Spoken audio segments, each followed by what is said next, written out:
السلام عليكم ورحمة الله وبركاته.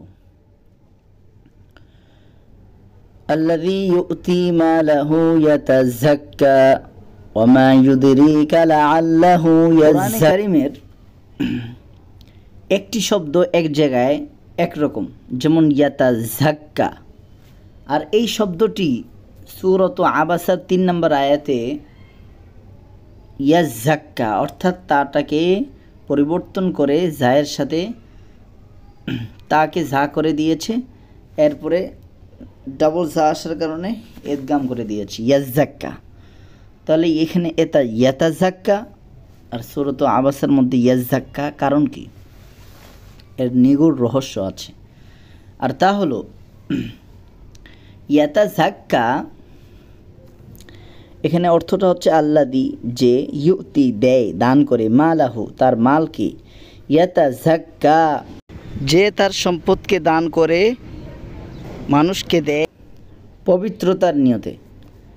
আর পবিত্রতা দান এটা সারা বৎসরের জন্য, দান সবসময়ের জন্য, এবং যেটা মানুষের প্রয়োজনের সাথে সম্পৃক্ত। তো যেটা সার্বক্ষণিক এবং যেটা সবসময় দিতে হয়, দান করার বিষয়টি সবসময় মানুষের সাথে থাকে।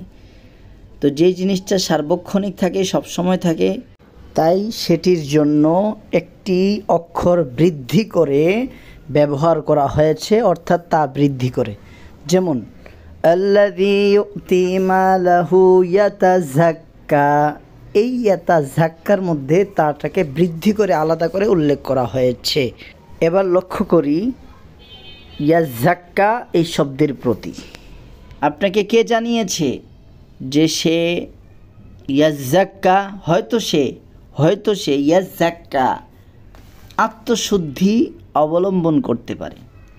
তো এইখানে ইয়াতাযাক্কাকে ইয়াযাক্কা করে ব্যবহার করা হয়েছে, অর্থাৎ ইবদালের সূরতে পরিবর্তন করে, তাকে জায়ের মাধ্যমে পরিবর্তন করে ব্যবহার করা হয়েছে। কারণ কি?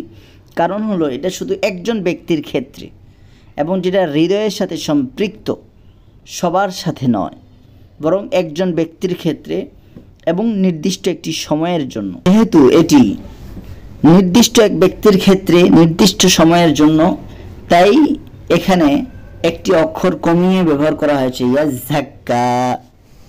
আলহামদুলিল্লাহ, সবাই ভালো থাকবেন, সুস্থ থাকবেন, সবার কাছে পৌঁছে দিবেন ইনশাআল্লাহ।